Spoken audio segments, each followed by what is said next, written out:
Yo, what's going on, guys? It's Houston Sports Talk, back another video day.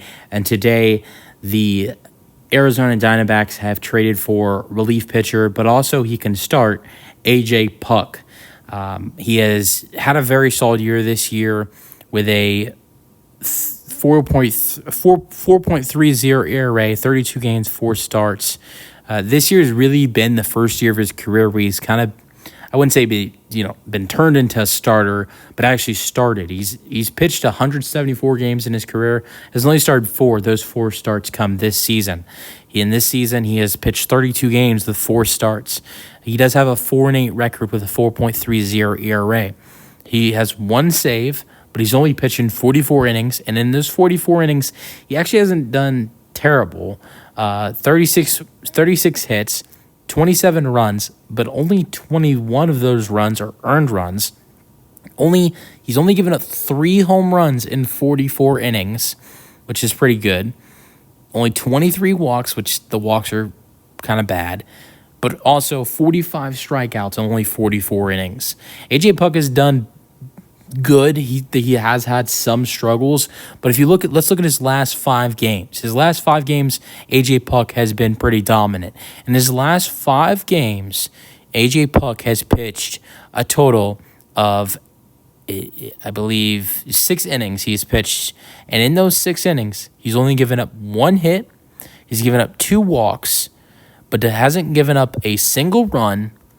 And in his last 5 games, he has a total of, I believe, 12 strikeouts in his last 5 games. So in his last 5 games, he has pitched 6 innings, only giving up 1 hit, 0 runs, 2 walks, and 12 strikeouts. He has been dominant. I got that wrong. 10 strikeouts. So it's 10 strikeouts. 10 strikeouts. That's my bad. 10 strikeouts in 6 innings with 0 runs given up and only 1 hit with 2 walks. So he's been excellent in his last 5 games, and a couple of those are against some good teams. The Orioles. I know the New York Mets have been okay this year. They've had their bad moments, but the Mets, a couple of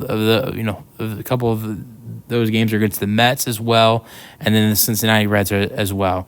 So some solid teams he's been facing in his last 5 games as well. So some really good team with the Orioles, and also want to add the Marlins, who are a terrible team in those last 5 games when he has pitched.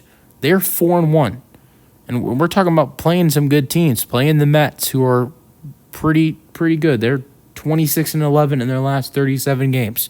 Playing the Reds, who are average. Playing the Orioles, who are the best team in the American League. So they're 4-1 in their last games where AJ Puk pitches. So that's pretty impressive. So but what are we seeing the Marlins get in this trade? What are the Diamondbacks giving up to get a guy like AJ Puk? Now, the Diamondbacks are sending Devazon de Los Santos, who's a first baseman he's a first baseman who also plays third base as well. He was the 14th best prospect for the Diamondbacks. He turns into the 4th best prospect for the Marlins. Now let's go over what De Los Santos has done this year. We're talking about a 21-year-old who has already got himself to the AAA level, and at 21 years old, at the AAA level, is actually having success.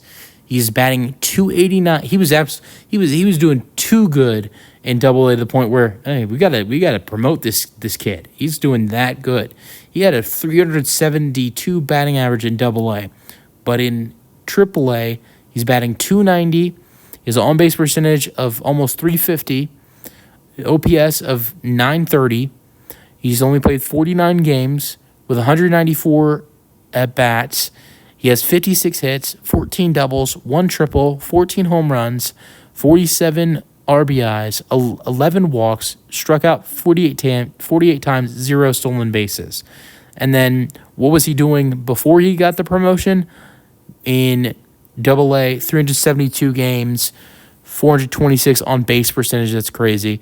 1,122 OPS, 38 games played, 148 at bats, 55 hits, 28 runs scored, 4 doubles, 1 triple, 14 home runs, and 37 RBI. So this year in the minor leagues, he has a batting average of 325 with both Double A and Triple A, on base percentage of almost 400, an OPS of 1,000.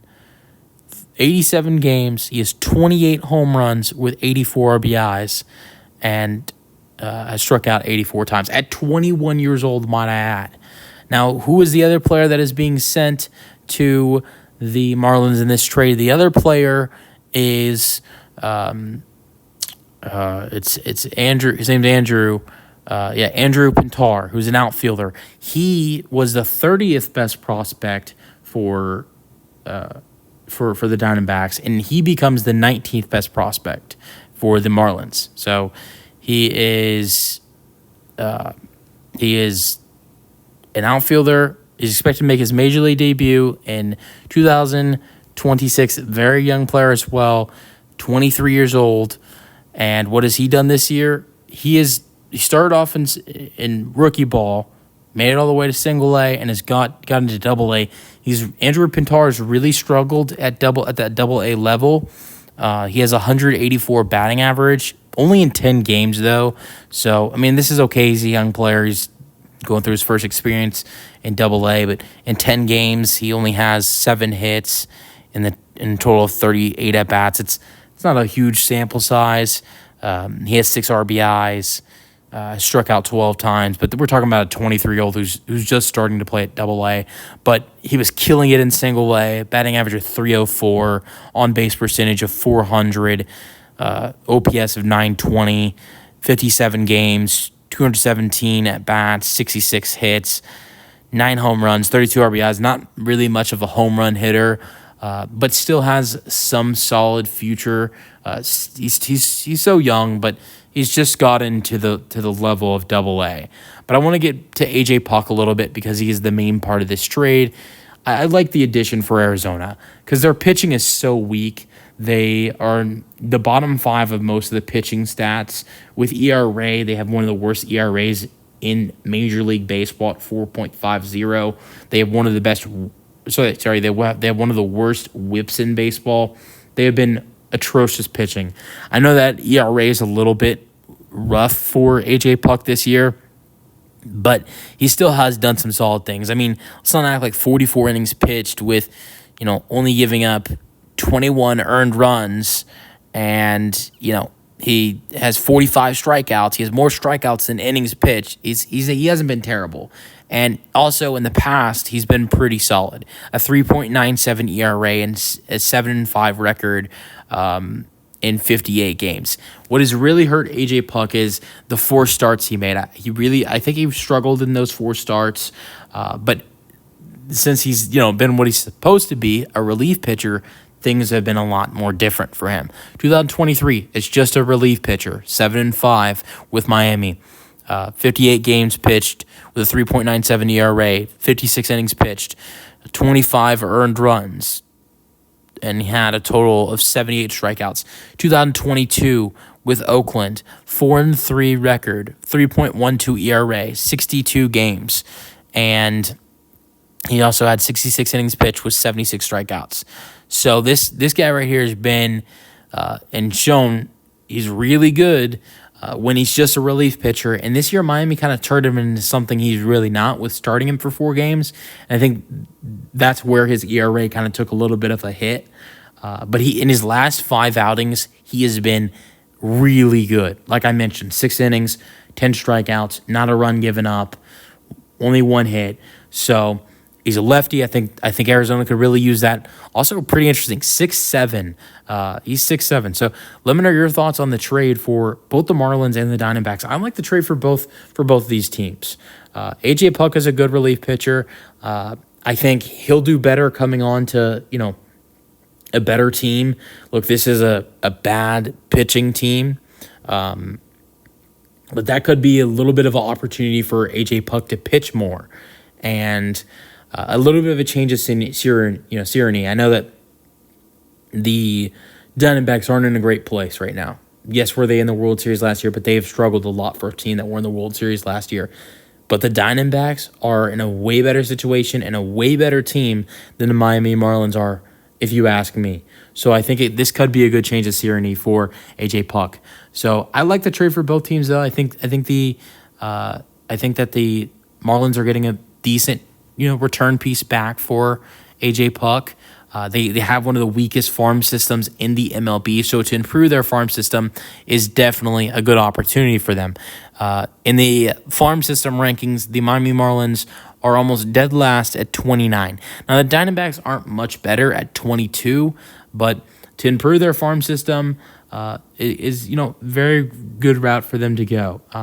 But yes, they're going to lose a relief pitcher, but look, Miami, I don't think that's going to really hurt them. They're already such a bad team and such a bad pitching team.